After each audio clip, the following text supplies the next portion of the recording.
In Latin America, we should focus on solutions. Mercado Pago has been deploying silently a stablecoin. Now it's active in Mexico, in Brazil, and now in Chile. I think the Mercado Libre, if it so wanted to, of course, this is my constant gripe with public blockchains is what if I could see, Ab has 100 MeliDollars in his account. How Coinbase is heavily addressing the Argentinian market. And the news this week is that now they are part of the Argentina Fintech Chamber of Commerce. Hello, everybody. Welcome to another episode of Frontera, the podcast where we analyze what's happening in crypto in Latin America. I'm Ab, the co-founder and CEO of Espacio Crypto. I'm with my good friend Kush. He's the founder of Odisea Labs. Today, we're going to talk a lot about maybe the most important fintech in Latin America has a stablecoin and no one's talking about that. Also, a lot of things happening for DevConnect. You did some cool announcements, Kush. How's everything, my friend? GM, everybody doing super well, Ab. Very excited, lots of energy. We've lined up an incredible set of guests as well for the next instances of Frontera. So we got people from Brazil coming. We've got Mexican founders coming. We've got just a cacophony of amazing people joining us. And yeah, man, just as always, feeling super grateful and happy that we get to talk about this subject matter that we're both really, really passionate about. So yeah, how about you, man? What's going on? Well, I'm pretty excited. I'm pretty happy because the episodes that we just recorded are really great, and we're about to release some more. This week we recorded episodes the episode we published the episode with Santi. I really like that episode. I think it's really cool to have Latin American people doing global stuff, not only for a region but for the whole world. And we all know that Santi is one of the top builders in the space. I really enjoyed that episode. If you haven't listened to it, you should go. And also with this episode publishing on Friday, we released our analysis on Santi's inversion capital strategy. So you should go and subscribe to the newsletter. It's a really cool piece that Joker, our analyst, wrote. And I don't know if I think that you haven't read it yet, Kush, but we did this role play where I told Joker, create an investment memo as if we were VCs. Like, why should someone invest in inversion? Because they're raising a big round, and we did a really thorough analysis.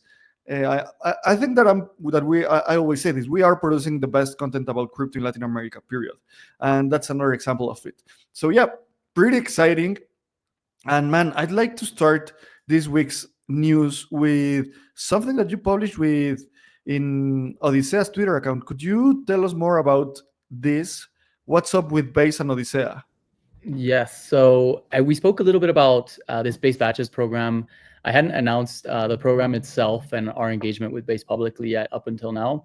But Odisea, right, for the audience, basically we are an innovation lab accelerating frontier tech in Latin America. We run a whole bunch of different programs, and one of them are incubation programs, technical education programs, and acceleration for teams. And Base launched this initiative called Base Batches that is basically a program that is onboarding, hundreds, if not thousands of developers from around the world. They've got categories in Africa and Asia and Latin America and North America and Europe and so forth. And the premise is you go from a build-a-thon to an incubator to then pitching in front of Coinbase Ventures for $1 million. And we're basically going to be the execution partners for Base, not only in Latin America, which is really exciting, but also North America. So we changed our tagline at Odisea.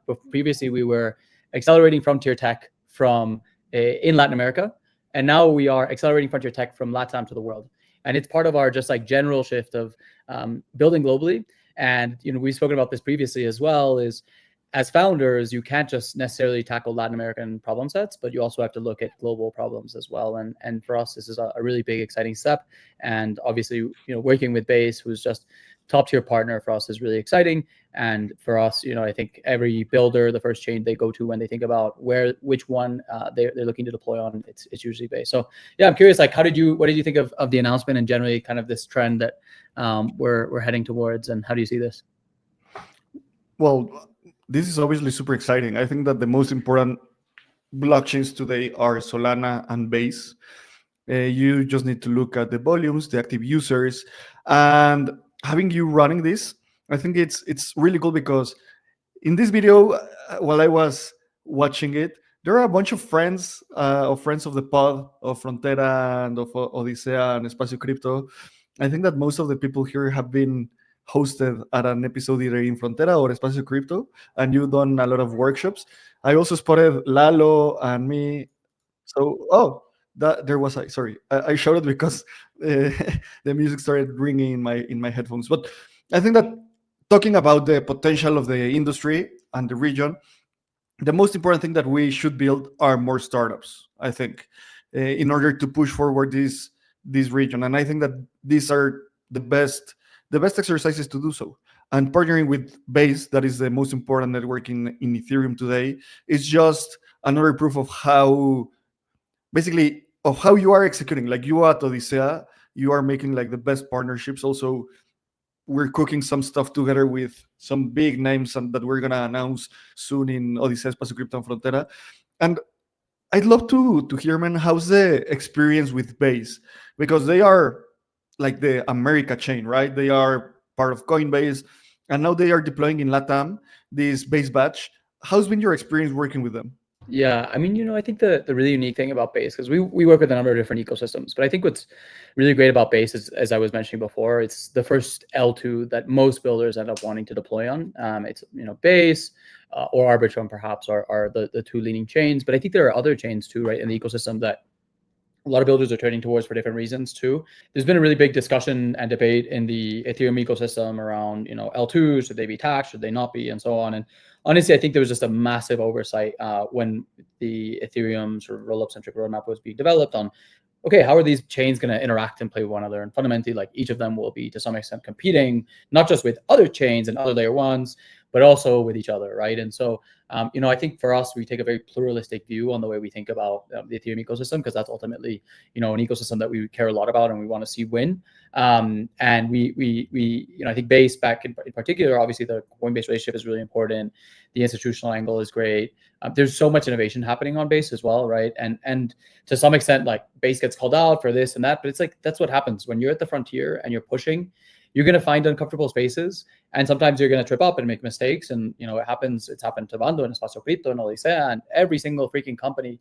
And if you aren't afraid of like making a mistake and owning up to it, then you probably shouldn't be building things, right? Steve Jobs said, if you want to make people happy, then you should just sell ice creams, right? Not necessarily get into business. And so, I think that's like generally how we think about a lot of these things. So, but I mean, tell me about you guys and Bando and the relationship there. This is why I love this podcast, by the way, because we bring all these different angles, like the content angle, the builder angle, the investor angle, the acceleration, technical education. It's like very pluralistic. So tell me, you as a founder, how you think about which L2 to deploy on. Well, that's a really great question. And currently we're deploying in different networks.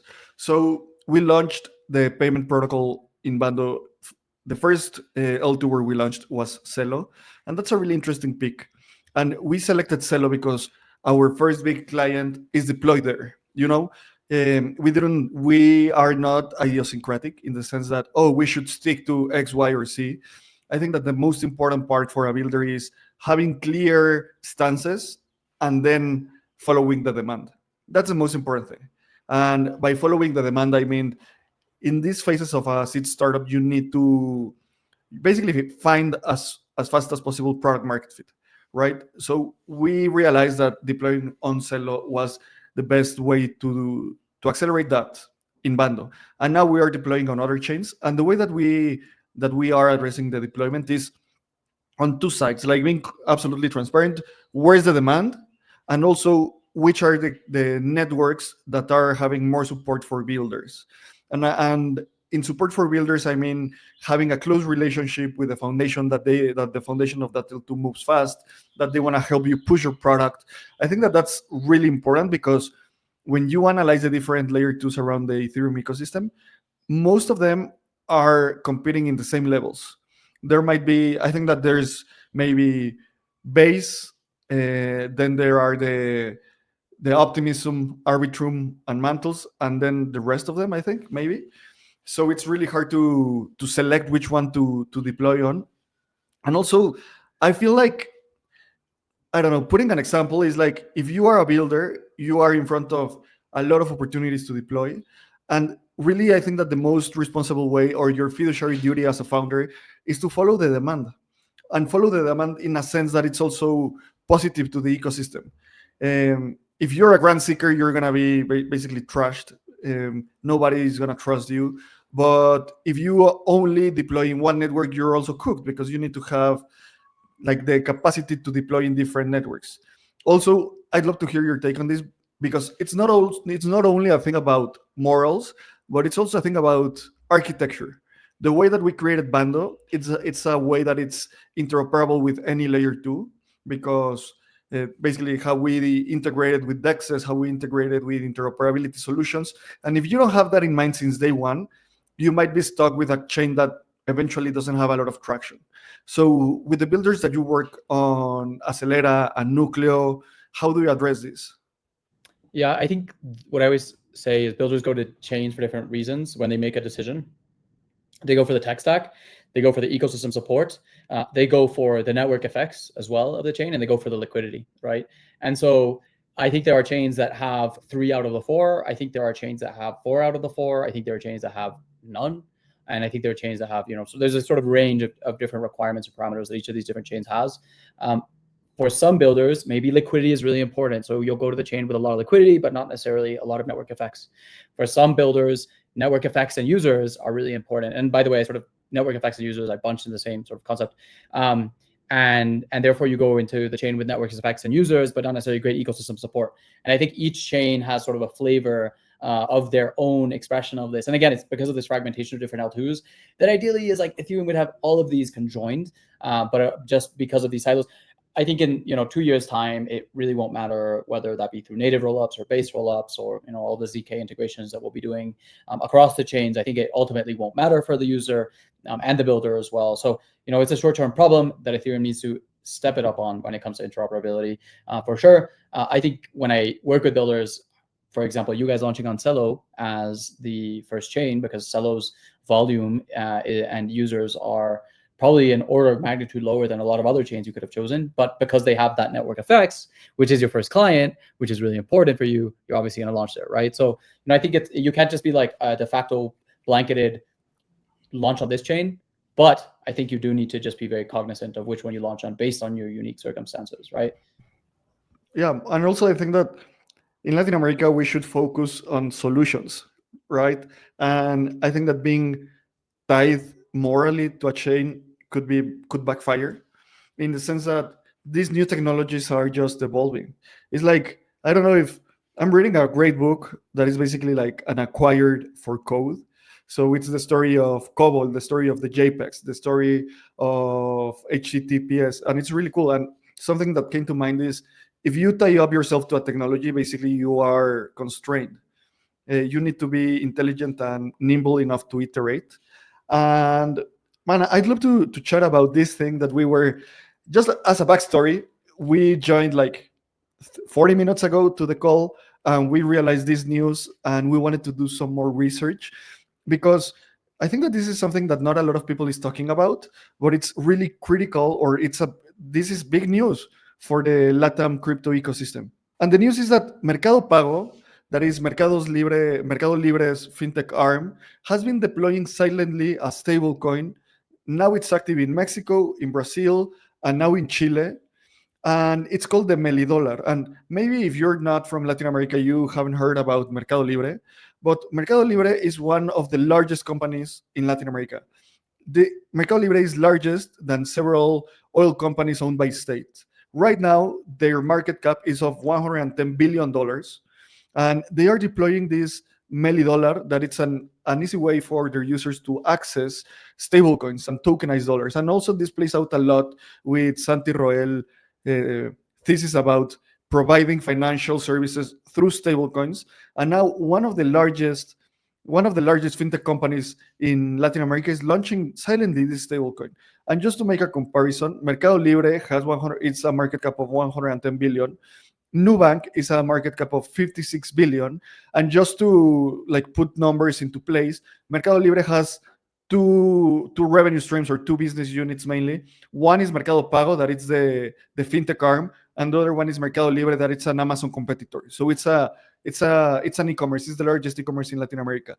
So they deploying a stablecoin, I think it's some of the most exciting news in the region. And you have a lot of more context on the MeliDollar. So what's your take? This tell us a little bit about the story of the MeliDollar. Yeah, I mean, like we spoke a little bit about distribution with Santiago Santos in our last pod, right? And we spoke about the power of the network effects that working at the level that Meli operates, which is basically has distributions with millions of users, and then you leverage that distribution to insert crypto-enabled products. I think today, where crypto sort of feels like it's looking for its spiritual essence, right? It's not like, oh, hey, degens, come and, flip JPEGs, or hey, degens, come and, I don't know, buy this random meme coin. Is no, just save in dollars, send money for cheaper and faster, right? And protect against inflation. It's like that is what crypto is truly great for at scale, right? It's billions of people want these types of services. And so for Meli to be able to do this, I think is incredibly exciting because it's already been going on for quite some time. One of our students who's going through one of our programs actually was working on developing the MeliDollar back in the day. Just a quick history based on some basic research here to Meli's entire entry into crypto. They acquired 2TM Group, which is the parent company of Mercado Bitcoin, which is really interesting, right? So clearly they have a very, very strong interest in pushing forward in sort of the crypto space.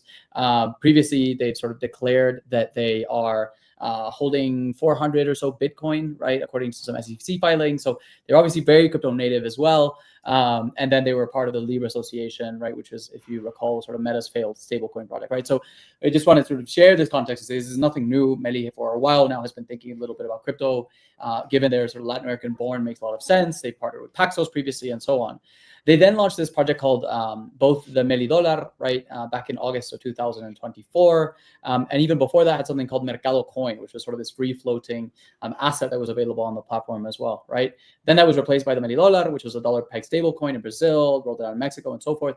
And now they're launching it in Chile too. So I think this is really exciting. The essence here, again, going back to the core message, is basically Meli has distribution, and they're just very quietly, as you said, inserting crypto for their millions of users. And I think that is exciting. And we've talked about the fact that all commerce globally will run on stablecoins. And without a doubt, this is a very important step for Meli to take that forward. Eventually, they'll be using Bando as well to make sure that people can actually use their crypto in the real world as well. So yeah, man, that's my take and sort of my interpretation of this move by Meli. It's you haven't heard about MeliDollar all over crypto Twitter because it's not some fancy thing with all these technical jargon that people don't grok, but it's just a very simple solution to a very Yeah, simple problem. surfing through MeliDollar's website, they have a couple of really interesting things. So the way that they present it is, it said MeliDollar is a stable crypto issued by Mercado Libre that has the same value as a dollar. So basically a stable coin. How to acquire it? You can go to Mercado Pago, and then there's this really interesting part that it says that MeliDollar is always protected. It's custodied by Ripio. Ripio is one of the OG exchanges from Argentina, and now they are doing this. They have like this the custody deal that maybe Coinbase has with a lot of ETF issuers for Bitcoin, for example. I think that comparison makes kind of sense. And also something that it's kind of weird is that at the end it says that in Meli, in the mercadolibre.com.mx/MeliDollar, it says commitment with our planet. We know the impact of the crypto operations that crypto operations has with the environment. That's why the carbon emissions generated by MeliDollar will be converted into restoration projects and conservation projects. That's kind of nonsense Honest, I think because this is like, I think it's sequelas. How do you say it in English? Sort of after effects of sequels, the yeah, whole, aftermath. yeah, aftermath of this whole like crypto is bad for the environment narrative, right? I think that's what this is coming from. Yeah, exactly. But we were joking that I'm putting a meme here. That's one of my favorite memes. That is like the tax Pepe, and that's what the Frontera team was doing to get the story straight. Because when we read that and while we were reading this, I thought, okay, what's the blockchain of the MeliDollar? Is it on Bitcoin? Because basically, Bitcoin is the only energy intensive network today, as all other networks are proof of stake. So we went into the terms and services of the MeliDollar, specifically the terms and services in Brazil. And this is information found by Kush. And the MeliDollar it was issued in the Ethereum layer one and the Polygon network. So basically, these two networks are proof of stake. They don't have a big environmental impact. But okay, That then got us thinking, okay, let's analyze the contract of the emission of the MeliDollar. And we found it. We're going to put it in the show notes. And some interesting facts about the MeliDollar contract in Ethereum is that it has issued 50 million tokens. So the market cap of the MeliDollar is $50 million, and it has 12 holders. And why is this? As we've discussed a lot in the past, I worked at Bitso, so I really understand how custody works at centralized companies, at centralized crypto companies. And here's my take. $50 million and only 12 holders. What does this mean? Obviously, that if you go into Mercado Pago, you cannot withdraw MeliDollar. So it's not a token that it's open to the public. Only certain people can access it, and that's okay. That's like the left right curve would be, oh, it's centralized, blah blah blah. Who cares? Basically, it's a way to access dollars for people in Latin America. And how do they do this? My assumption is that Ripio has they custody the MeliDollar. Mercado Libre has some wallets where they can also custody part of it, and there are only 12 holders because you don't need a lot of wallets to handle the MeliDollar. Maybe you need a couple of cold wallets, a couple of warm wallets, and a couple of hot wallets. So basically, maybe 3 cold wallets, 3 warm wallets, and 3 hot wallets. So there are your 12 wallets, right? And this is I find this model fascinating because basically you are abstracting all the complexity of holding stablecoins through centralization, and that's okay for this moment. The technology won't stay there. Maybe in the near future, Meli will have an MPC wallet where users are going to be able to hold their assets, their MeliDollars there. But we need to get to that future. So that's my take analyzing MeliDollar Etherscan. What do you think? First of all, this is incredible investigative work on behalf of the team. But I think $50 million on chain is not insignificant. And so but again, the key insight here is the fact that it's just an internal ledger that's kind of moving around. I think the Mercado Libre, if it so wanted to, of course, this is my constant gripe with public blockchains is, what if I could see, Ab has 100 MeliDollars in his account, and why did he spend $23 on, I don't know, shampoo? What's going on there? Yeah, So yeah, I think like this is why it makes sense for them to have this on their internal ledger until we get private ledger updates as well on different chains too, man. So now this is really exciting, and I think this is one thing that we noticed is that according to our research, Ripio is custodying the MeliDollar, and we were talking about how Ripio is sort of this like very quiet but giant player in Latin America. And we should have Sebastián Serrano, the founder of Ripio, to come and join us and talk a little bit more about what they're doing in the region. Because, alongside Bitso, I think Ripio is one of the key players in the region. But man, let's move on. Still got a lot to cover. Let's do it. Real exciting news. Mercado Libre, $100 billion company launching MeliDollar. And moving along, something that we communicated a couple of weeks ago is how Coinbase is heavily addressing the Argentinian market.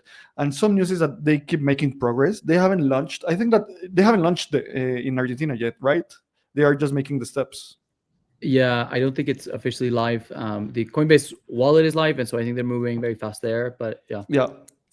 Yeah. And the news this week is that now they are part of the Fintech Chamber of Commerce, the Argentina Fintech Chamber of Commerce. And I think that this is like the playbook for a serious company and a public company to enter a market. They need to lobby local regulators. They need to embed themselves into the fintech ecosystem, and eventually they'll launch. And it's really exciting because they have basically infinite capital to deploy, and they are entering one of the most competitive markets in the world, that it's Argentina. I know for a fact that Lemon right now is the retail leader in Argentina. And I think that the two most exciting competitors in Latin America for crypto companies, for global crypto companies today, are Lemon and El Dorado. El Dorado is capturing the market like a storm, and it's really interesting how also Guille from El Dorado he lives in Argentina. They're deploying there, so I think that there's a lot of exciting things happening in Argentina, and I mean, no wonder why DevConnect will happen there. I think that you have some news about DevConnect. Do you anything you want to share? Yes. The EF just announced that they are providing grants for a program called Destino DevConnect. So for anyone who is organizing an event in the run-up to DevConnect, the EF is offering up to $1,000 for you to do that and host an event and be able to run different programming. So we'll be able to include that tweet in the show notes as well, but just a quick public service announcement for everyone here. Amazing. Well, man, I think that that's all. I don't know. Do you want to cover anything else? I think that that's all for this week. I think that's it, man. You know, honestly, what I'm enjoying the most from this whole Frontera journey is getting caught up on all the latest hot news in the ecosystem. Reading all of Joker's really insightful updates, and I love how Joker and insightful and interesting research updates go hand in hand. Like there's no other industry where your researcher is called Joker. Reading Joker's very serious research reports, and of course, lastly, I think inviting all of our incredible guests onto this podcast. You know, whether it's Santiago, we've got Max Torres, former head of finance from 0x, coming on. And Aaron Stanley, who writes the Brazil Crypto Report, probably one of the most cued in crypto natives in Brazil as well. So, yeah, man, it's been great, and you know, just excited for another great week ahead. Amazing. And also on Tuesday, we're gonna publish the episode with the bullish. I always have problems pronouncing this. Most bullish. The most bullish person in Latin America, in the world, Ben, who's making BD at Mantle. I'm gonna have lunch with him today. Actually, we're gonna go to a comida corrida, like a classical street Mexican restaurant. I think that he's gonna be amazed. He's gonna love it. He's the most bullish person in Latin America that I know.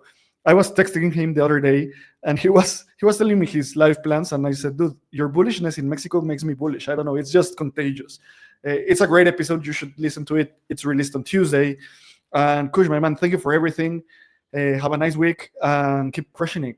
Let's do this Let's go. the base batches thing. Ow.